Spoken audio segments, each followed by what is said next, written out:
Welcome, and we're going to talk about monograms, the history of monograms.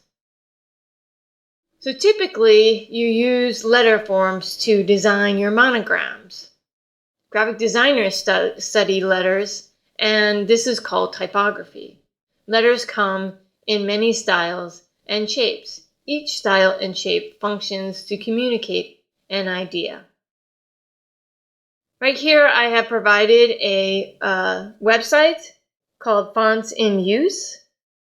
This is a great way to see how designers use fonts or typefaces to communicate ideas.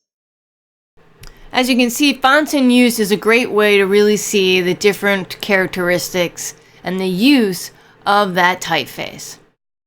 If you have time, I would recommend exploring this site.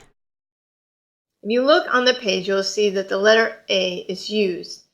For each letter, you can see how the letters become more expressive and different. Who are you, and what letter form would work for your initial?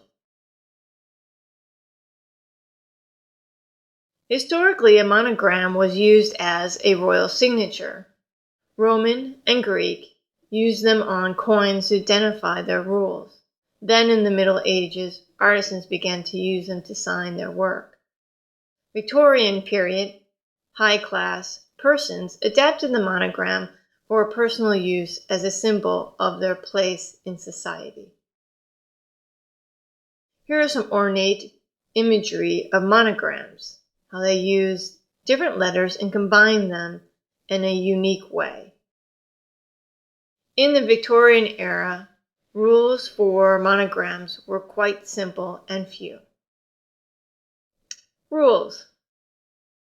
Female monograms had the first initial on the left, a middle initial on the right, the last initial embroidered large in the middle. Monograms with 3 initials are generally in the Victorian format of first initial, last initial, and a middle initial.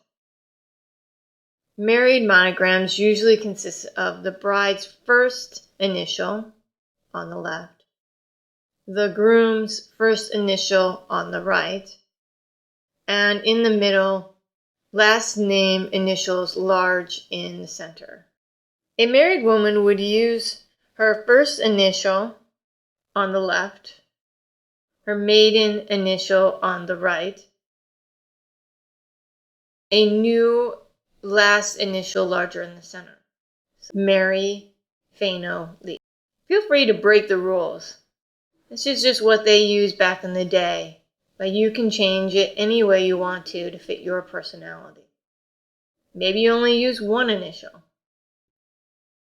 These are the different ways that we still use it today. About branding, the fashion world has been using monograms forever. Thanks.